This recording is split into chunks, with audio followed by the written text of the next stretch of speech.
একটি শান্ত গ্রাম, বাড়ির পাশে ঘন জঙ্গল। রাতের সময় জঙ্গলের মধ্যে থেকে বিভিন্ন অদ্ভুত শব্দ শোনা যায়। বাড়িটির ভেতরে রাহুল বসে আছে, তার মুখে দুশ্চিন্তা ও চোখে ভয়ের ছাপ স্পষ্ট। ঘরের জানালা দিয়ে সে আতঙ্কিত দৃষ্টিতে জঙ্গলের দিকে তাকিয়ে আছে। রাহুল আবার জঙ্গলের দিকে তাকিয়ে আছে। আমি কতবার বলেছি ওই জঙ্গলে যেও না। মা, মনে হয় জঙ্গলের ভেতর কিছু আছে। কাল রাতে আমি জানালার বাইরে একটা অদ্ভুত ছায়া দেখেছি। এগুলো তোমার মনের ভুল। ভূত বলে কিছু হয় না। এখন ঘুমোতে যাও। মাঝে মাঝে জঙ্গলের ভেতর থেকে কুকুরের ডাকে একটা ভয়ের আবহ তৈরি হয়। মা ভেতরে চলে যান, কিন্তু রাহুলের চোখে আতঙ্ক মিশে থাকে। রাহুল রাতে বিছানায় শুয়ে রয়েছে। বাইরে তুমুল বাতাস বইছে। একটা অদ্ভুত ছায়া ধীরে ধীরে জানালার কাছে আসে।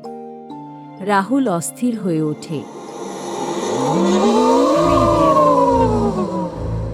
তোমার এই বাড়ি আমার জঙ্গলের পাশে কেন? এখান থেকে চলে যাও, না হলে ফল ভালো হবে না। মা, মা, কেউ জানালার বাইরে আছে।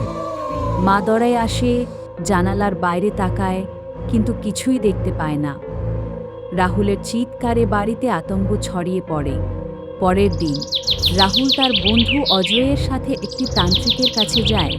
তান্ত্রিক মোমবাতির আলোয় বসে ধ্যানে মগ্ন। ওম হ্রিং কৃপা করো, দূর করো অসুর শক্তি। ওম হ্রিং কৃপা করো, দূর করো অসুর শক্তি। তোমার জঙ্গলের ভূতটি অশুভ শক্তির অধিকারী।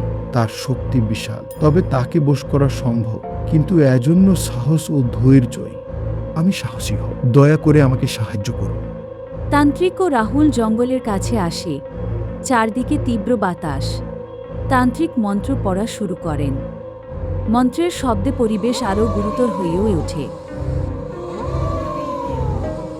তোমরা কে? কেন আমার জঙ্গলে এসেছো?